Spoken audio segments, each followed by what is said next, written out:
ব্যক্তিগত সহকারী চেয়ে পোস্ট করেছিলেন পিয়া, আর সেখানেই পড়ে গেছে ভক্তদের লাইন। পোস্টে 15 মিনিটে জমা পড়েছে 100টিরও বেশি আবেদন। সম্প্রতি সামাজিক যোগাযোগ মাধ্যমে নিজের জন্য ব্যক্তিগত সহকারী চেয়ে একটি জব সার্কুলার দেন পিয়া। সেখানে নিজের প্রত্যাশা কেমন ও আবেদনকারীদের যোগ্যতা কেমন হবে সে সম্পর্কে বিস্তারিত বিবরণ দেন তিনি।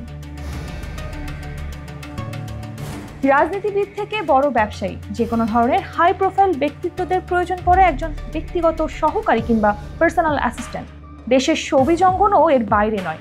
প্রায় কম বেশি সব তারকাদের 2-1 করে সহকারী প্রয়োজন পড়ে। এবার নিজের জন্য ব্যক্তিগত সহকারী খুঁজছেন বর্তমান সময়ের তারকা ও মডেল জান্নাতুল ফেরদৌস পিয়া।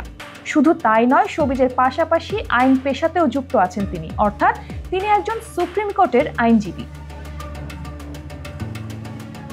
15 ফেব্রুয়ারি ফেসবুকে সহকারী চেয়ে একটি বিজ্ঞপ্তি পোস্ট করেন পিয়া এবং লেখেন, আমি একজন অত্যন্ত উৎসাহী ব্যক্তিকে ব্যক্তিগত সহকারী হিসেবে যোগদানের জন্য খুঁজছি, যিনি আমার সঙ্গে অফিসে এবং বাইরে উভয় দিকেই কাজের সহযোগিতা করতে আগ্রহী থাকবেন। তবে আপনাকে অবশ্যই নমনীয় হতে হবে এবং কাজ সম্পর্কিত আমার সাথে ভ্রমণের জন্য প্রস্তুত থাকতে হবে। সেখানে নিজের ইমেল অ্যাড্রেসটিও যোগ করে দেন পিয়া, আর সেখানে আবেদন করতে থাকেন আগ্রহীরা।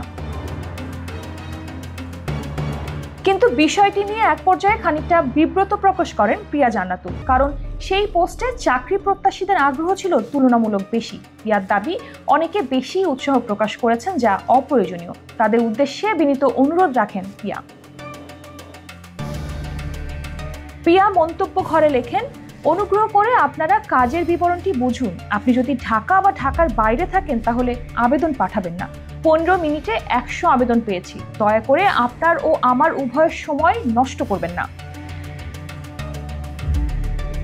অনুরাগীদের কাছে পিয়া জান্নাতুল নামেই পরিচিত তিনি। 16 বছর বয়স থেকেই যুক্ত মডেলিংয়ে। বলে রাখা ভালো, বছর খানিক আগে এক মুচকি হাসিতে নেটিজেনদের নজর কেড়েছিলেন পিয়া জান্নাতুল। তখন থেকেই রাতারাতি ন্যাশনাল ক্রাশ হয়ে ওঠেন পিয়া।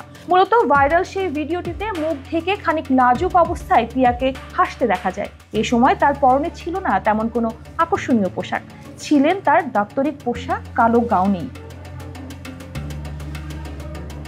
ভিডিওটি ভাইরালের সময় অনেকেই জানতেন না মুচকি হাসিতে হৃদয় কাবু করে দেয়া এই নারী একজন মডেল, যিনি 2007 সালে মিস বাংলাদেশ খেতাব অর্জন করেছিলেন।